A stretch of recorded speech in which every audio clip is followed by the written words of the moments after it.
আমি উপস্থিত হয়েছি আমার শহীদুল ইসলাম ভাইয়ের খামারে। তিনি হাঁটি হাঁটি পা পা করে তার এই মুরগির খামারটি তৈরি করেছেন।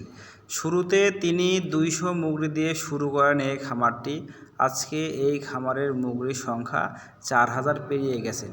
খামারে প্রতিনিয়ত অনেক ডিম হয়ে থাকে। এখানে 4 থেকে 5 জন কর্মচারী প্রতিনিয়ত কাজ করে থাকছেন।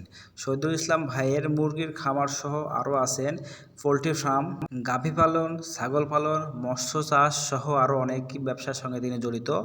আপনারা দেখতে পাচ্ছেন কত সুন্দর মুরগি এখানে খাবার খাচ্ছে। প্রতিদিন অনেক ডিম উৎপাদন হয় এখান থেকে। আমি আজকে ঘুরতে ঘুরতে খামারে আসলাম। মুরগিগুলো দেখে আমার অনেক ভালো লাগছে। এত সুন্দর মুরগি, এত সুন্দর পরিষ্কার পরিবেশ, সব কিছু মিলে অনেক ভালো ছিল। আমি খামারে এসে আর দাঁড়িয়ে থাকতে পারলাম না। খাঁচে একটা হাতে নিয়ে ডিম উঠানো শুরু করছি। এরকমভাবে এই প্রথম আমি খাঁচাতে ডিম তুলছি। মজাই যেন আলাদা, নতুন একটা এক্সপেরিমেন্টস কাজ করছে ভিতরে। ডিম উঠানো শেষে আমি একটা বাটিতে কিছু খাবার নিয়ে খাবার দিচ্ছি মুরগিগুলোকে। খাবার দেওয়ার সঙ্গে সঙ্গে অনেক ভালো করে খাবারগুলো খাচ্ছিল। খাবার দেওয়ার শেষে এখন আমি মুরগির জন্য পানি দিচ্ছি। একটা এরকম পাত্রের ভিতরে 3 থেকে 4 মগ পানি ঢাললে পুরোটাই চলে যাচ্ছে।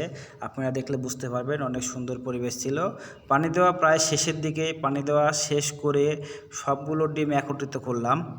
সব ডিমগুলো খাঁচিতে ওঠানো আছে, অনেক সুন্দর লাগতেছে। অনেক ভালো কোয়ালিটির ডিম এখানকার নিকটস্থ যে বাজার আছে সেই বাজার থেকে প্রতিনিয়ত ডিমগুলো নিয়ে যায়।